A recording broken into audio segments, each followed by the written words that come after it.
Imagine a rebel preacher who says he's Jesus' little brother, rallies 500,000 followers, seizes a major city, and sparks a civil war that kills millions. This wasn't a movie. It nearly tore apart 19th century China. Today we'll race through the rise, the shockingly strange religion, the bloody battles, and the surprising ways this catastrophe changed modern China forever.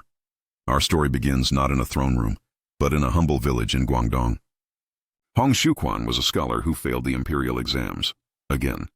In the 1830s he suffered a breakdown, then claimed a dream. He had visited heaven and was told he was the younger brother of Jesus.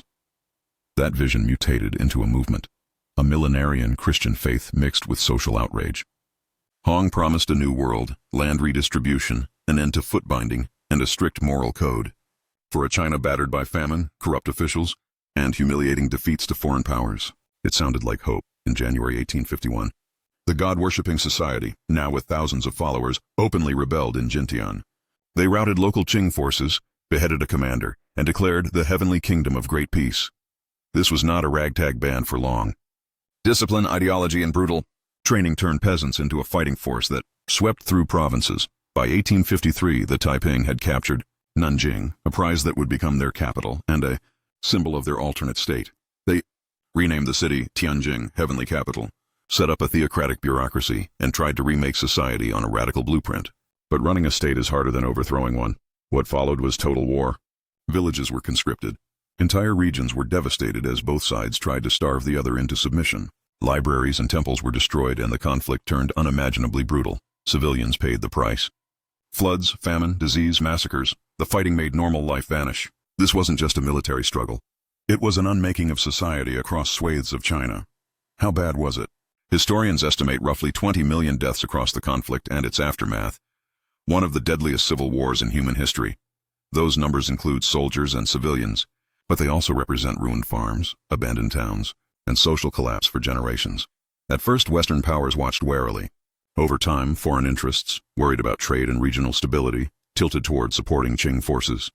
A key turning point was the use of foreign-trained units like the ever-victorious army, which helped tip the balance.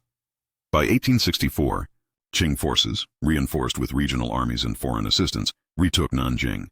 Hong Xiuquan and many leaders were dead. The heavenly kingdom collapsed. The Taiping rebellion didn't just end, it left China broken and changed. The Qing dynasty survived but was fatally weakened, setting the stage for further rebellions and the eventual fall of imperial rule. The rebellion also forced China to rethink military organization, governance, and relations with the West, lessons paid for in human misery. Hong Xiuquan was part visionary, part tyrant. At times he preached equality, banned opium, and promoted women in leadership. At others, his regime executed dissenters and enforced rigid, often harsh rules.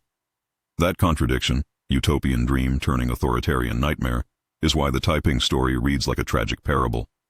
Behind the catastrophe were human stories, families fleeing, women leading troops, children orphaned, and local officials who switched sides to survive. Those small lives are the true cost behind the numbers. If you want to understand history, never forget it's made of people. The Taiping Rebellion is more than a chapter in a textbook. It's a stain of violence, a flicker of radical hope, and a turning point that helped shape modern China. It shows how ideas, religious fervor, social justice, anti-opium zeal, can be harnessed for liberation or destruction. If you like that deep dive, hit like, subscribe, and ring the bell. There's a whole world of wild, messy history waiting. Tell us in the comments, which moment shocked you most? Hong's visions, the fall of Nanjing, or the sheer scale of the death toll?